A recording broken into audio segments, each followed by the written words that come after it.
बहू बनना है या बेटी। कामिनी, जीजी का फ़ोन आया था। जो रिश्ता उन्होंने बताया था उन्हें हमारी कृतिका की फ़ोटो पसंद आई है। अब वो मिलना चाहते हैं हमसे। विशाल जी घर अपनी पत्नी से बोले। ये तो बहुत अच्छी बात है। कब आना चाहते हैं वो? कामिनी जी खुश होते हुए बोली। परसों रविवार का दिन रखा है उन्होंने। जीजी भी आ जाएंगी। तुम सब तैयारी अच्छे से कर लेना, कोई कमी न रहे। विशाल जी बोले। आप फिक्र मत कीजिए, सब हो जाएगा, कामिनी जी ने आश्वस्त करते हुए कहा। कामिनी जी और विशाल जी के दो बच्चे हैं। छोटा किंशुक जो बीटेक कर रहा है, बड़ी कृतिका जो एमबीए करने के बाद एक मल्टीनेशनल कंपनी में नौकरी करती है। क्योंकि कृतिका 26 साल की हो गई तो उसकी बुआ यानी विशाल जी की बहन ने एक रिश्ता बताया था जिसकी बात विशाल जी कर रहे हैं। तय समय पर लड़के वाले आए, उनकी आवभगत अच्छे से की गई। देखिए विशाल जी, हमें कृतिका बेटी वैसे तो बहुत पसंद आई, हमारे बेटे क्षितिज को भी पसंद है, पर हम उसे और आपसे सबसे रूबरू मिलना चाहते थे जिससे कोई फैसला ले सके। लड़के के पिता देवराज जी बोले। जी बिल्कुल, आपने बिल्कुल सही किया। वैसे भी शादी ब्याह के मामले में बहुत सोच समझकर चलना चाहिए। विशाल जी बोले। तो आप बुलाइए बिटिया को, हम सब उससे मिलने को उत्सुक हैं। लड़के की माँ सारिका जी बोली। कामिनी जाओ कृतिका को ले आओ। विशाल जी बोले। हाँ तो कृतिका बेटा, आपके क्या शौक हैं? कृतिका के आने पर सारिका जी ने पूछा। आंटी जी ज़्यादा नहीं, बस मुझे लिखना पसंद है।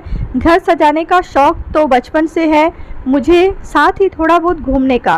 कृतिका ने बिना हिचक जवाब दिया। बहुत अच्छा बेटे, घूमने का शौक तो हमारे क्षितिज को भी है। तुम कुछ पूछना चाहती हो हमसे? देवराज जी बोले। जी अंकल, मैं क्या? कृतिका अपने माँ पापा को देखते हुए बोली। हाँ बेटा, तुम्हें भी हक है सब जानने का, तो जो पूछना है या कहना चाहती हो बेहिचक कहो। सारिका जी बोली। जी आंटी जी, बस एक बात कहनी है, मुझे शादी के बाद मैं जॉब नहीं छोड़ूंगी। कृतिका आत्मविश्वास से बोली। छोड़नी भी नहीं चाहिए, तुमने इतनी मेहनत की है यहाँ तक पहुँचने में, तो तुम्हें पूरा हक है अपनी जॉब करने का, फैसला लेने का। क्यों मम्मी पापा? इस बार क्षितिज बोला। बिल्कुल बेटा। देवराज जी बोले। बेटा कृतिका, तुम्हें क्षितिज से कुछ पूछना हो तो तुम पूछ सकती हो, यहाँ नहीं तो अंदर चले जाओ चाहे तो। सरिका जी बोली। नहीं आंटी जी, ऐसा कुछ नहीं है। हाँ क्षितिज को मुझसे कुछ पूछना हो तो वो पूछ सकते हैं, कृतिका ने जवाब दिया।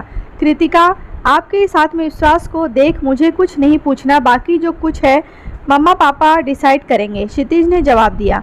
लो जी, बच्चों ने तो मोहर लगा दी, अब आप लोग बताइए, क्योंकि हमारी तरफ से तो आप हाँ ही समझिए।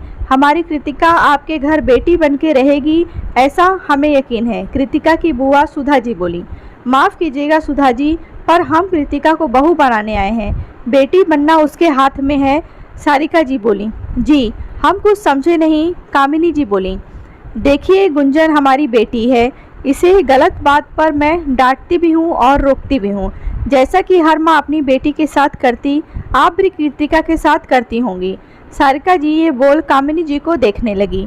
जी बिल्कुल, गलत बात पर तो हर माँ बाप टोकते ही हैं, क्योंकि माँ बाप से बड़े शुभचिंतक बच्चों के कोई नहीं होते। कामिनी जी ने कहा। जी बिल्कुल सही कहा आपने, पर आजकल की लड़कियाँ माँ की डांट बर्दाश्त कर लेती हैं, पर सास का समझाना उन्हें बुरा लगता है। पर अगर हम बेटी बनाकर बहू को लेकर जाएंगे तो बेटी जैसे ही उसे लाड़ करेंगे तो डांटेंगे भी, क्यों कृतिका बेटा?